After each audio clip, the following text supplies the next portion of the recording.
So I wear, oh, got it. Yeah, I wear two hats. I'm an instrument scientist at NIST. So you see two pictures of that here. I'm also research faculty at Carnegie Mellon. And that's a really nice position to be in. I enjoy that very much. So today's talk will be mostly focused on method development, because that's what my strength is, but I will have a very prominent example of the KRAS protein, which is very important cancer research, that kind of also stimulated a lot of the method developments I'm talking about, so it's very suited. Okay, did you see my slide progressing? Yeah, everything looks good. Okay, so that works. So if I would basically giving you a one slide talk about what this will be about, that would be the slide. So let me just tell you a little bit about this before I go into more details. So what I'm going to talk about is structural biology on peripheral membrane proteins of various types, like the one, this is actually the KRAS protein I was just talking about, seen here. And what we have done over the last decades and years is develop methods how to prepare such systems to study them with neutrons. So this involves model membranes and then a way to basically prepare and assemble those membranes in our relatively macroscopic big 3-inch diameter or 2-inch diameter cells that we use for neutron reflectometry. This is just a stack of silicon to reduce the background. And then putting those membranes with and without proteins on the reflectometer and taking data, measuring the reflectometry, which you know is just the ratio of the reflected versus the incident neutrons as a function of incident angle or momentum transfer. And if you're interested in details how we do that, just recently we wrote a kind of tutorial review paper listed here that really teaches you all the steps you would actually also need to do in the lab to do this kind of work. And then once you've collected your data, of course, a big part of that is modeling then involved. Here's another review paper from several years ago now that up to a certain point also summarizes how we do the data analysis.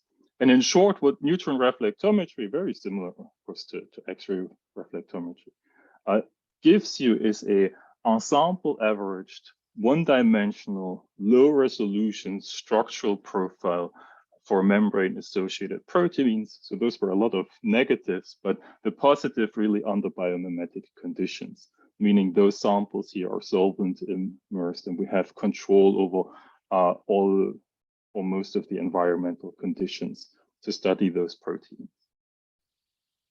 The kind of projects we're doing is, as I said, we focus on peripheral and disordered proteins. This is mostly, well, there's two reasons for that. One reason is those kind of systems are easier to prepare, let's say, compared to transmembrane proteins, where you have to do much more development work to actually prepare membranes that already have proteins fully inserted because of the type of proteins. And the other reason is that peripheral membrane proteins, often they live in the solution, they live at the membrane, so they're actually, their structure and also their behavior is governed by thermodynamics. And there's really, neutron reflectometry has really an advantage in characterizing those types of proteins. And there are lots of biomedically really important problems that we can address there. So this is one of the reasons we focus on this class of proteins. And protein complexes is another strength of ours, because we can deuterate or isotopically label constituents or parts of the complex and then differentiate their structure.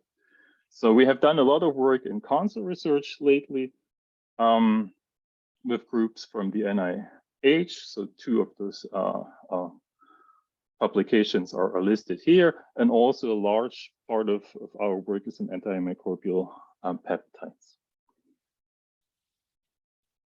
In order to mitigate some of those disadvantages that we're having, so we're not getting a 3-dimensional high-resolution structure that is often needed for those problems to really make progress in the biology, we engage in a lot of complementary experimental work to supplement our data, and also then in integrative modeling to somehow rescue at least some parts of that three-dimensional structural puzzle or information that we're interested in. So this, a big part of my talk will be about those techniques.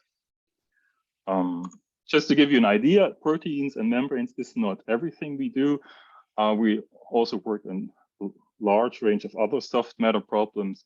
So we've published recently in cellulose. We're looking at interaction of cosmetics or other pharmaceuticals with lipid bilayers, neurotransmitters. So very small molecules is something that we can look at, and also just polymer work, for example, here in this work with Frank Pates, where we just look at the interaction of polymers, typically with membranes, but sometimes also just with the interface itself.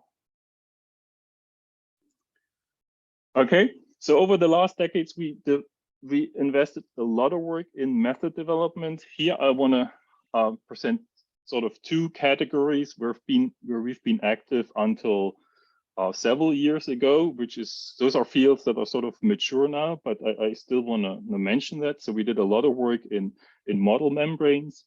Up to date, our main working horse in terms of membranes are still those kind of tethered membranes you see here.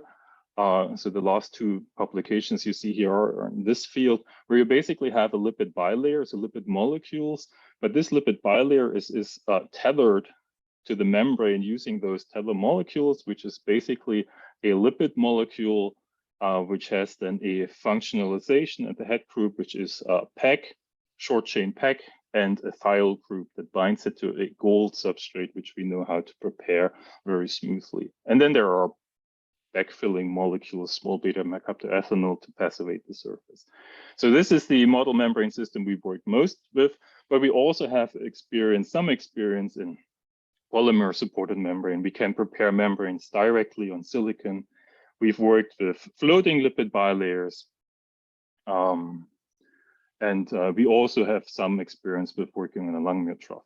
So we can offer our users at the facility a wide range of model membrane systems, but that's really the one we like. It's very versatile, very stable. We can use all kinds of lipids to make those membranes, so there's not really a limitation for us there. Second part of that slide, a data analysis. So that's also something, at least this type of data analysis, which we've implemented quite a number of years ago. So you see that 2014 publication here. And the main innovation, at least in our Neutron reflectometry, was that we adopted a composition space modeling approach that was, well, the term was originally coined by Steve White from X-ray diffraction, where we do not model Neutron reflectometry data anymore in terms of scattering length density profiles or electron density profiles, if you want to compare to X-rays, but instead we model it as distributions, volume distributions of molecular groups. And of course, we know what each of those groups in terms of scattering length, what their scattering properties are, and we can calculate scattering length density profiles from them, which are then in terms of data fitting, from which you can then calculate your reflectivity curve. So here you see such a composition space model for a lipid bilayer in all its detail, with having a hydrocarbon components in dark blue, head groups are here in brownish, the tether in green, the gold is in yellow. But then most importantly, you also see the protein distribution now here in red. So focus first on the red curve. And this protein distribution here is a spline. So it's sort of a free-form model that we can use, and that we also learn how to integrate or combine with a lipid membrane. So those distributions here are pairs of error functions. And this is a spline, and we know how to combine them seamlessly. So that's all in this publication. The error bars you're seeing here are coming from a Monte Carlo Markov chain global optimizer that we're using for all of our data fitting, which gives us robust error bars on all of those distributions. And that really allows you to fine-tune your model to a degree that you neither over nor under parameterize the data analysis. So that well-known bias versus variance balance that you have to strike, we can do very well with this MCMC data analysis. What we've also developed a long time ago, and which was inspired by actually Mark Schlossman's work on proteins, is a first step in integrative modeling, where you take a available X-ray structure like of that KRAS protein that you see here, which is a Golgi stacking protein, and you co-refine the profile of that protein under parameterization of its orientation at the membrane with your fit. And what you then can obtain within this fit, and this is shown here on the upper right in such a polar plot, you can really well determine the orientation of your protein, given that you have enough asymmetry, of course, in your protein. And in the middle, you see the in comparison, the freeform profile of the protein in red, and the black dotted line now is the profile for the best fit orientation using the X-ray structure. So you see for this protein that fits very well. And we often use differences between those two analysis methods also to inform whether where the X-ray structure actually is not a good assumption anymore to fit the data. Okay, so those are developments that we now routinely use, and I don't want to go into too much detail about this anymore. A more recent development, before I go into the KRAS example, I want to mention is some work we've done 2019 on experimental optimization. So basically, it started as a toy project, but it proved to be really useful for many things we didn't plan on, where we wanted to have a quantitative look at how certain model parameters, but also instrumental parameters, how we do the instrument affects the information content of the data that you acquire. And we implemented an approach that you see the publication here that combines information theory and Bayesian data analysis, basically one-to-one for reflectometry. And how that works is this approach is model-based. So you need to have a model about your structure that you want to investigate. And it also uses simulated data. So what you will start with is basically a set of model parameters within a certain prior range of that you know where your model parameters live, what they are. And then choosing from that prior set of model parameters, you will first simulate your data. So you have a set of perfectly simulated data, which is straightforward. Then you will add Gaussian noise to that. So you will end up with simulated data with noise. We can talk why Gaussian, but it doesn't make a big difference. And that simulated data then is then again analyzed using our standard MCMC procedures to then recover a set of posterior parameter distributions. And the information gain basically from prior to posterior is then just defined as the difference in entropies, Shannon entropies between the posterior and the prior data distributions, parameter distributions. Okay, so we implemented that, and I have a short few examples in a slide later. But what we didn't really know when we just put that together is that this kind of approach, this framework, if you look at it in terms of information theory, really is a nice description of not just this this framework, but also your entire experiment in terms of information theoretical processes that are well described in any textbook you can get about information theory. So basically that first step, that simulating of your reflectivity or even measuring your data can be just understood as an encoding process, where you go from a sample to something that you measure. So you're basically your measured reflectivity. Then adding uncertainty of this is equivalent to actually transmitting your perfect response through a noisy Gaussian channel in this respect, or parallel set of Gaussian channels. And then fitting your data again is equivalent to decoding that data back into a structural representation. And using really those individual pieces of information theory for those three different steps gives you actually more insights into what's going on. And I have one example on the next slide. So just very briefly, I don't have the time really to go into all the details, what we found. There's two publications right out at the moment that are listed here. We looked, for example, for neutron scattering, very important at contrast variation. So if you have a particular sample, which is not shown on that slide, what are the two best contrasts if you do contrast exchange, exchanging your bulk solvent in this case, that you want to use to measure your data? The higher the information gain, the higher that difference in entropy is in this case. And you see that our traditional choice of having one H2O contrast and one D2O contrast with scattering length densities of -0.56 and 6.3 or 6.4 is a really good choice. So those are the corners here. But you also see that for this particular sample, there are other combinations of solvents that give you the same or even a little bit more information about your sample. A similar thing we were looking at is counting time. For example, again, simulating the entire instrument, of course, and varying the counting time now as the variable, as the parameter to be optimized. We also found that an optimal counting time for us is probably around 6 hours.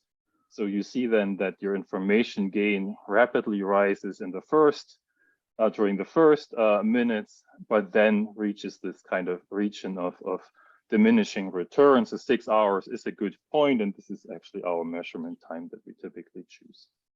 And if you go into that first publication, actually now looking at this entire process, in particular the middle part is adding this noise and the Gaussian channel.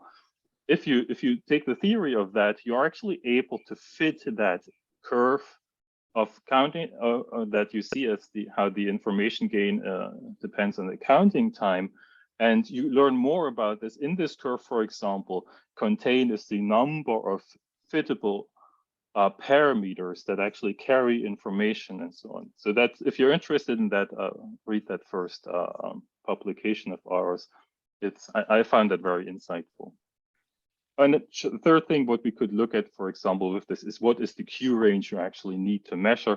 For a different sample not shown here, you see that you have to go out to certain momentum transfer to actually gain information. And all of this is in agreement with what's known as the Shannon limit, or the relation between the maximum Q range and the smallest resolvable structure in your system.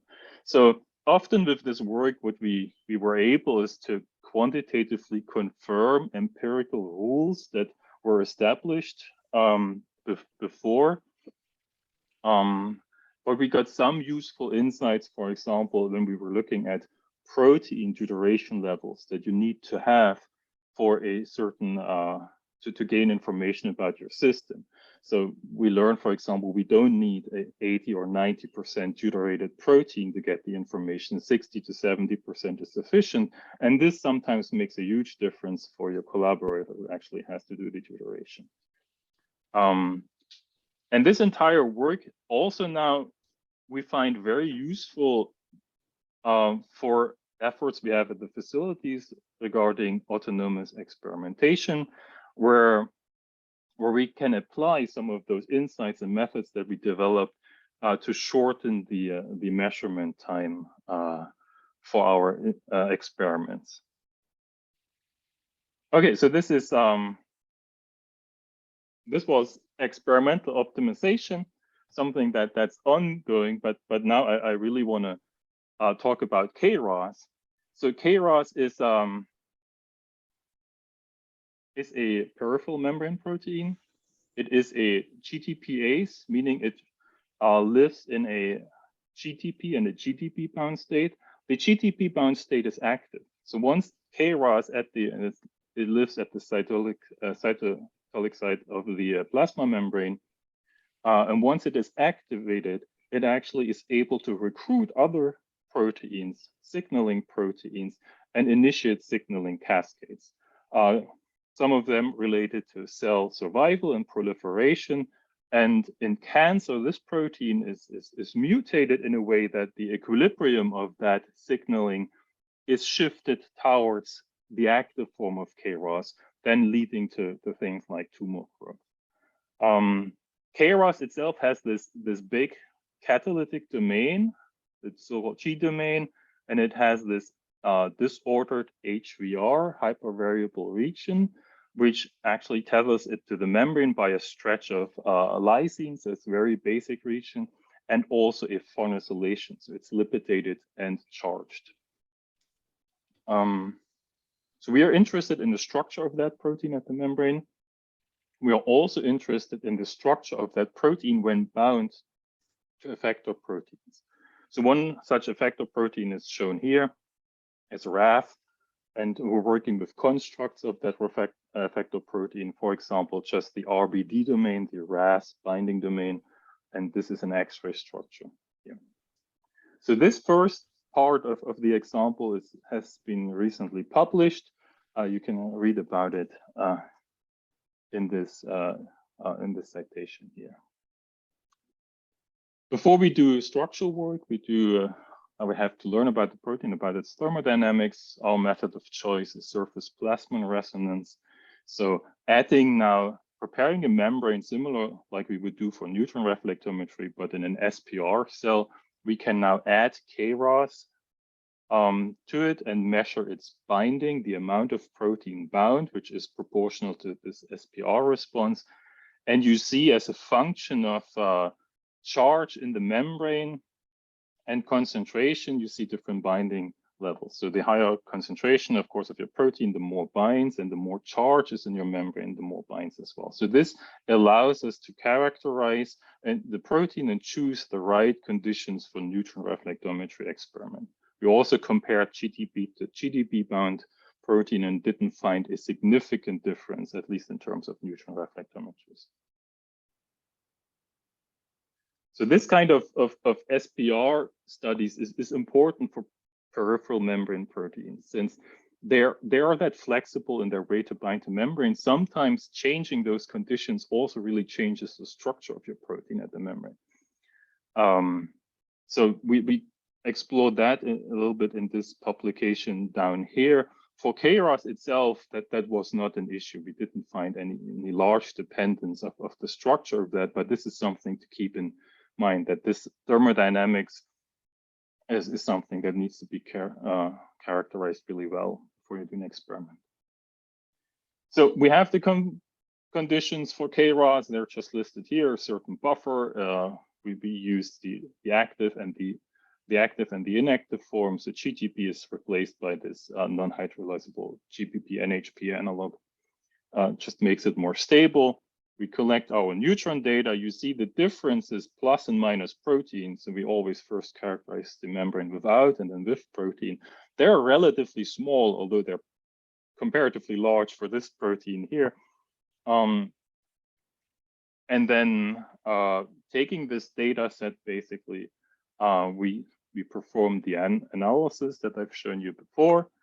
And just jumping right into the result here is that what we found that for both of those proteins, the active and in the inactive proteins, we get roughly, or within error bars, the same profile. And most notably, the main protein mass sits about 35 angstroms away from the membrane. So the G domain does not closely engage with the membrane, irrespective of the form of the protein. This is just to show you that this MCMC And composition space modeling really gives you a whole list of other parameters. It's a very quantitative method, and you can characterize the bilayer and the protein structure to a very high detail. Okay, so there's a little bit more you can do now with this initial data analysis I've shown you. This is just the same protein, but this time measured without magnesium in the buffer. So we got a little bit more protein, a little bit better defined curve. And if you actually now look at this distribution and you compare it with the width of the G domain, you see that's actually slightly wider. If you're trying to do this orientational fitting of just using the G domain and trying to see what is the orientation, well, that doesn't work because it's basically a sphere. So there is not really any asymmetry to it. But what you see is that to really nicely fit the data, you need to assume an additional broadening of that structure, which is equivalent to some thermal fluctuations or motions along the membrane normal. And if you do the math, what you find out that given that profile, about 90% of the time the protein is in a membrane distant position, while about 10% it's in a membrane proximal state. So this is how far you can go with that initial type of data analysis that I've shown you before, and this is how far we went in that particular publication. It would have been all nice and perfect if there wasn't a discrepancy, and this is, if you read that paper, you will find it there, that our data and from neutron reflectometry and data from other techniques like protein footprinting and some NMR PRE, so paramagnetic relaxation enhancement, I will talk about it a little bit more just in a second, they all showed that, or they're all in agreement with that behavior.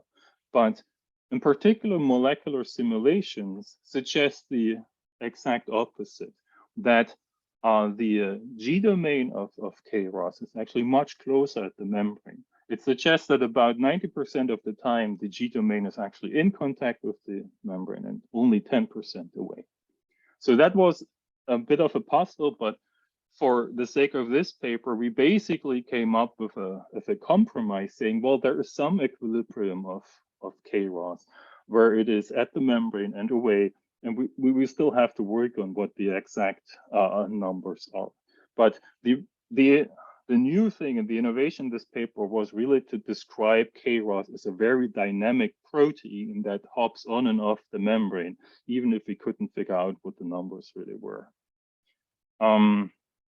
And this is mainly, and this is supporting a long-standing model for KRAS, which was mainly driven by simulations. And this is that's just a comment in the biophysical journal on that topic, which really considers KRAS as something that's called a conformational clock, meaning that while sitting in certain orientations at the membrane, it actually can selectively expose or hide the binding site for effector proteins and thereby modulate its signaling behavior.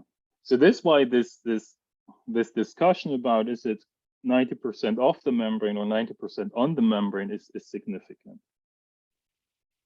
Okay, so after that paper, we were still very unhappy about this quantitative discrepancy and not finding much support from the simulation community to really work out those numbers.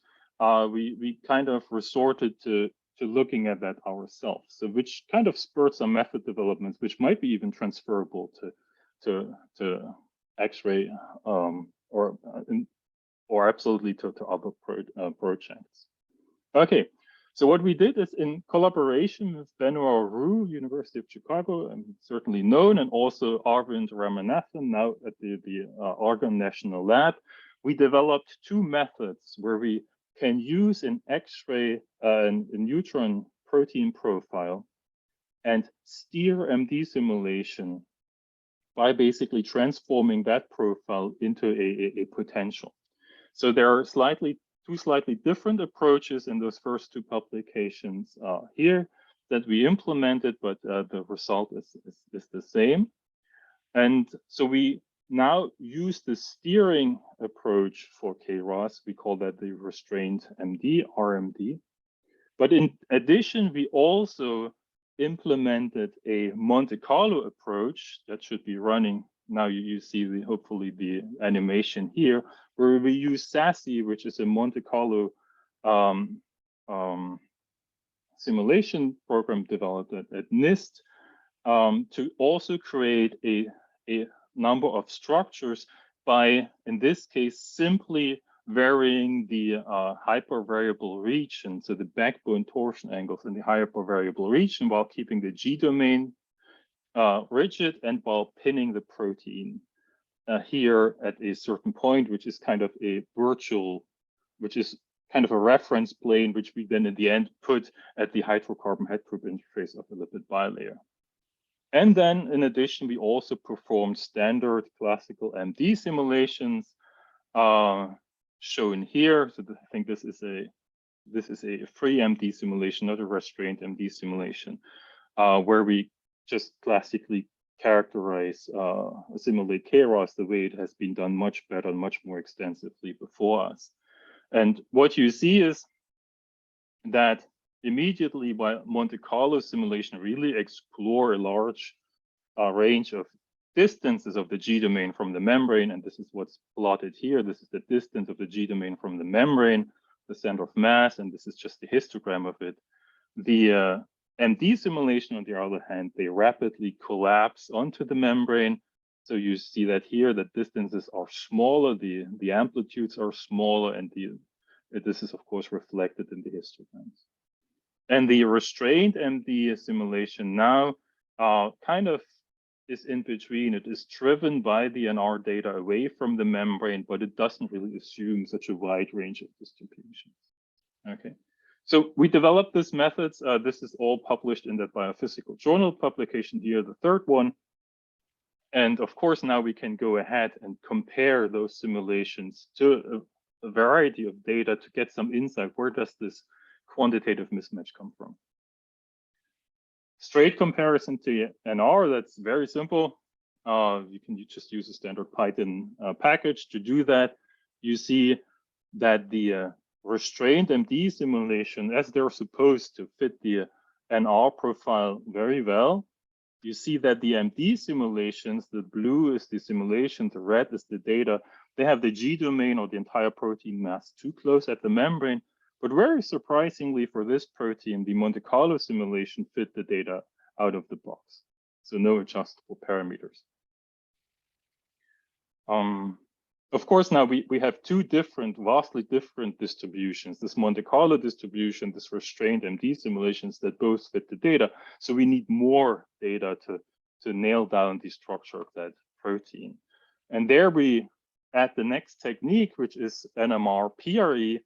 So how this NMR technique works, you have, for example, a nanodisk, in our case, a nanodisk, you have bind KRAS to it, and then you have this paramagnetic gadolinium containing lipid here, which naively spoken quenches your NMR signal depending on the distance to the membrane. So what you get is now this ratio of NMR signal with and without gadolinium, and whenever this ratio falls between certain thresholds for KRAS, this is GDP, this is GTP down here, you know that those atoms are closer to your paramagnetic probe than others. So this is per residue, if you can label and if you can get signal from all the residues.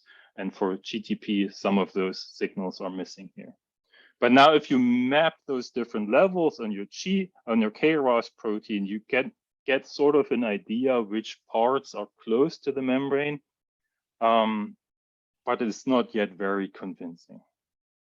So therefore, we implemented also a back calculation for this NMR PRE technique using those simulations. And you have to take into account the distance dependence on the PRE effect. There's also a time dependence because everything is moving. KRAS is moving, the lipid, the probe is moving, diffusing in your disks. So there's quite some framework that you have to put in place to really back calculate that. That's all explained in the supplemental information to that paper. But what we find again is that Monte Carlo simulation with one adjustable parameter fit the data very well, versus MD simulations fail, fail in several places where the distances are just way too low. And restrained MD simulations now do a pretty good job to recover that agreement, but not as well as Monte Carlo simulations. Okay, so here we basically added another tool that we also already applied in other projects to learn more about the protein in particular. I mean, as we know, NMR really gives you now residue level information of your protein, which is very useful to combine with scattering techniques. To add yet another argument in describing KRAS at the membrane, we also made use of that binding data that we always collect and that are also collected in other contexts, but which is often really not used in a quantitative sense. So what we did in the same publication, we put together a thermodynamic model, which is not very complicated. It's almost out of a biophysics textbook, where we basically entered known dissociation constants determined by SPR and other techniques between KRAS and the membrane, between an HVR peptide without G domain and the membrane. And doing this quantitatively, we're actually able to determine the free energy or the contribution of the G domain to the free energy of binding. And what we found, so this is this delta G2, what we found here is that SPR data and MC simulations, they overlap in their predicted ranges, and this free energy is positive. That actually means that constraining the G domain to a membrane proximal configuration costs you energy. It's not favorable. I mean, it's not the frequency or the frequency of states is not zero. It will still go there, but it costs you energy on average. On the other side, the MD simulations, if you take them, they would translate to an attractive potential between the G domain and the membrane, versus the restrained MD simulations, on the other hand, while they still overlap a little bit, but they are more on an even more positive side in terms of free energy. So this would this equals a repulsive potential now, which of course is our steering potential. So again, also here we have now another argument that indeed for this particular protein, KRAS really is best described by an Monte Carlo and entropic ensemble of configurations, because those Monte Carlo simulations, they neglect all interactions between the G domain or any part of the protein with the membrane, or between parts of the protein itself. So it's really an entropy dominated ensemble. So what does this mean for signaling? So this is the Monte Carlo simulation of all, the Monte Carlo distribution of all the orientations of KRAS at the membrane. So just the orientations, not the distance. If you look at the MD distributions, you see that they tend to cluster in certain spots. What you see here now in black dotted are actually orientations that were previously identified by much longer MD simulations. So in the tens or even hundreds of microseconds run on big, very big computers.